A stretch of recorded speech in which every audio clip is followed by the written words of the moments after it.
A very big hello to all my dear students. Welcome to your favorite channel, You and I with Dr. Ruchi Rai. तो आज के T2O series में हम क्या discuss करेंगे? एक और क्लिनिकल विनियट। चलिए क्वेश्चन साथ साथ पढ़ते हैं। बहुत इजी है ये वाला। 1-year-old child है presents in IOPD with parents complaining of white pupil in the left eye. Now the red reflex testing with direct ophthalmoscope shows leukocoria in the left eye. So on examination में हमें leukocoria दिख रहा है. Left eye is also showing esotropia of 15 prism diopters. Detailed examination under anesthesia was done. Tonometry both eyes normal लग रही है 12 और 13. सबको पता है ना normal 10 to 21 होता है. Corneal diameter in both eyes were normal, anti-segment normal. Fundus में right eye normal है, but left eye is showing a single large tumor at the macular area. ठीक है. So ultrasound जब USG किया गया, so there was a calcification within a tumor was seen, which is typical of retinoblastoma. हम सबको पता है, हम इसी केस को पढ़, डायग्नोसिस क्या है, ये है रेटिनोब्लास्टोमा, है ना. क्या क्या चीज़ें इंपॉर्टेंट है? Most common age of presentation जो मार्क्ड है. Normally most common age of presentation कितना होता है? Around 18 months is commonest. Though it is common within 3 years, लेकिन हमें पढ़ना है कि 18 मंथ्स कॉमनेस्ट. यहाँ पेशेंट के जो एज है वो 1 year है. ठीक है. दूसरी चीज, मोस्ट कॉमन मोड पूछेगा तो मोस्ट कॉमन मोड हो गया ल्यूकोकोरिया. ठीक. और सेकेंड मोस्ट कॉमन मोड क्या हो गया? स्ट्रैबिस्मस. तो आपको ये पता होना चाहिए कि अगर ट्यूमर मैक्यूला पे है, उसका सेंट्रल विजन नहीं होगा, फोविया काम नहीं कर रहा है. नॉन सीइंग आइज अगर हो जाती है, एक छोटे बच्चे में कोई नॉन सीइंग मतलब जिसमें विजन नहीं है, तो वो आंख अंदर की तरफ भागती है, और एक एडल्ट में वही नॉन सीइंग आई बाहर की तरफ. ऐसा क्यों है? क्योंकि बच्चों में मीडियल रेक्टस बहुत स्ट्रांग होती है. इसीलिए इस बच्चे को 15 डायप्टर्स का ईजोट्रोपिया हो गया है, क्योंकि इसके मैक्यूला पे ही इतना बड़ा ट्यूमर है, विजन नहीं है. ठीक है. तो ये second most common mode of presentation अगर पूछेगा तो सेकेंड मोस्ट कॉमन मोड क्या हो गया? वो हो गया स्ट्रैबिस्मस या स्क्विड. हो गया. अब आते हैं कैल्सिफिकेशन. ये भी एक टिपिकल पॉइंट है जो हमें याद रखना है. इसके अलावा ये देखिए, ये पेशेंट है, ये लेफ्ट आई में इस बच्चे को ल्यूकोकोरिया, वाइट आई रिफ्लेक्स. अब जो ये वाइट आई रिफ्लेक्स ल्यूकोकोरिया पे आपको याद होना चाहिए कि क्या क्या और कॉजेज एक छोटे बच्चे में हो सकते हैं. कंजेनाइटल कैटरैक्ट हो सकता है, साइक्लिटिक मेम्ब्रेन जो कि एंटी में हो जाता है, देन योर सेंट्रल, इस पहले एंटी सेगमेंट वाले सोच लो. फंगल एंडोफ्थेल्माइटिस हो सकता है, जिसमें कि आपको स्नोबॉल्स और जो एक्सुडेट्स वो फ्लोट कर रहे हैं विट्रस में. ठीक है. उसके अलावा और क्या हो सकता है? पोस्टीरियर सेगमेंट में ज़्यादा है ना. और बताइए क्या है? सेंट्रल रेटिनल डिटैचमेंट्स हो सकते हैं. Central coloboma, when central part, जब एक पार्ट एम्ब्रोलॉजिकली नहीं बना है, पीछे स्क्लेरा शाइन कर रहा है वाइट, तो उस सेंट्रल कोलोबोमा उसको बुलाते हैं. कोलोबोमा में भी आपको इसी तरह से ल्यूकोकोरिया मिलेगा. और क्या रेटिनल डिजीज है? Retinopathy of prematurity, fourth disease है ना. अच्छा, विट्रस का भी disease like persistent hyperplastic primary vitreous या सेंट्रल रेटिनल डिस्प्लेजियाज, ये सारे कॉजेज क्या है? Causes of leukocoria. ठीक है. Most common congenital cataract. Congenital glaucoma नहीं बोलना है, बहुत big mistake, common mistake. Congenital cataract. ठीक है. अब जितने भी आपने कॉजेज पढ़े, रेटिनोब्लास्टोमा तो है ही है एक कॉज, उसको छोड़ के जितने भी हम कॉजेज पढ़ते हैं, उनको हम कलेक्टिवली क्या बुलाते हैं? ये भी आपको पता होना चाहिए. सूडोग्लायोमास बुलाते हैं, सूडोग्लायोमा. ठीक है. सो कॉजेज अपने आप लिख लीजिए. इसके अलावा और क्या एग्जाम में पूछता है? Retinoblastoma most common mode of spread. Please इसको आपको आंसर करना है थ्रू द ऑप्टिक नर्व. अगर आपसे पूछे most common noun ocular malignancy, तो आप क्या बोलोगे? ऑस्टियोसार्कोमा. ठीक है. फिर पैथोलॉजी पे सवाल आया हुआ है ना. पैथोलॉजी पे आपसे पूछा गया है फ्लेक्सनर विंटरस्टीनर.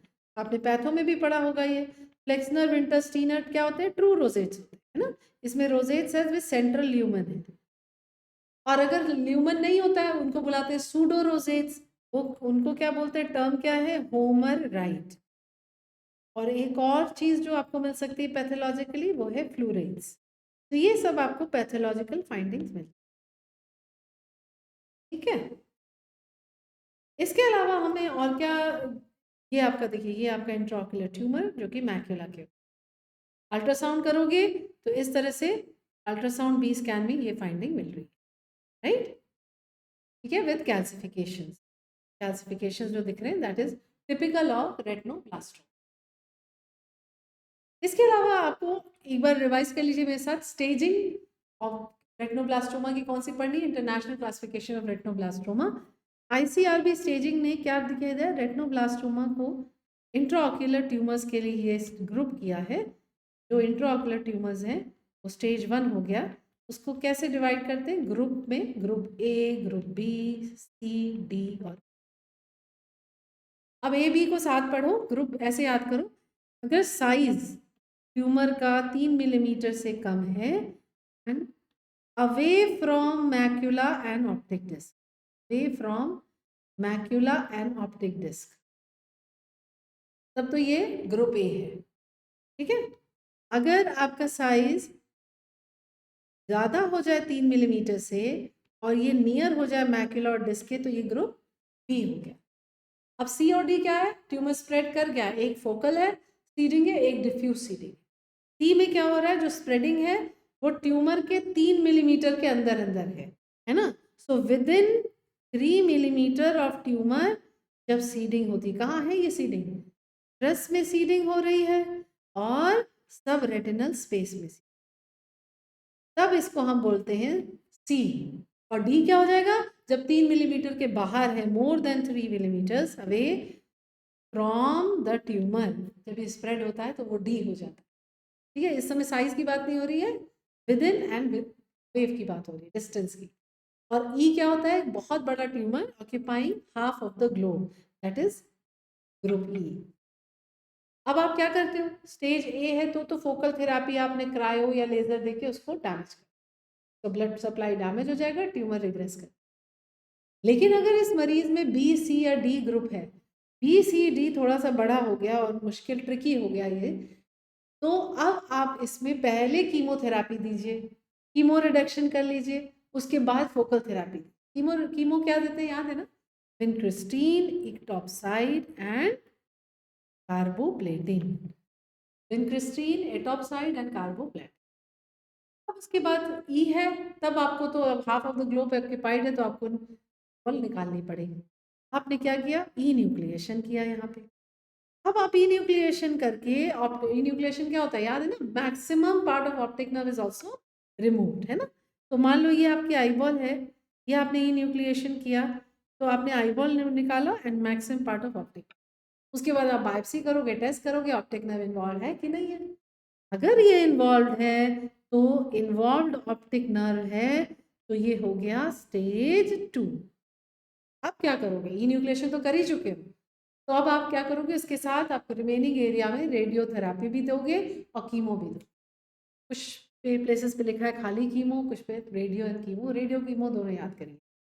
और अब इसके बाद स्टेज 3 क्या होगा कि ये ट्यूमर अब आपके ऑर्बिट में आ गया। जब ऑर्बिट में आ गया अब क्या हो गया, ये हो गया stage of extra ocular extension. ठीक है, इसमें हम क्या करेंगे, कोई चीज़ ऑर्बिट में अगर ट्यूमर है तो हमको सब कुछ ऑर्बिट से निकालना पड़ेगा जिससे कि वो ट्यूमर ब्रेन में ना जाए। तो अब हम क्या करेंगे, एक्सेंटरेशन। ठीक है, एक्सेंटरेशन। और अगर फोर्थ पे जाएं तो ये हो गया डिस्टेंट मेटास्टेसिस। डिस्टेंट मेटास्टेसिस अगर होती है तो अब आप कुछ ज़्यादा नहीं कर सकते, बस पैलिएटिव थेरेपी पे जाते हैं। ठीक है, तो ये हो गए सम इम्पॉर्टेंट पॉइंट्स रेटिनोब्लास्टोमा के बारे में जितना आपको पता जरूर। इससे एक और क्वेश्चन याद आ गया, कौन सी चीन इन्वॉल्व है, भूलिएगा मत, 13q14। ये मैंने इंग्लिश वर्जन में भूल गई थी मेंशन करना, बट यस याद रखिए 13q14, right. So that was all. Thank you so much. Hope you enjoyed. Stay blessed and keep smiling.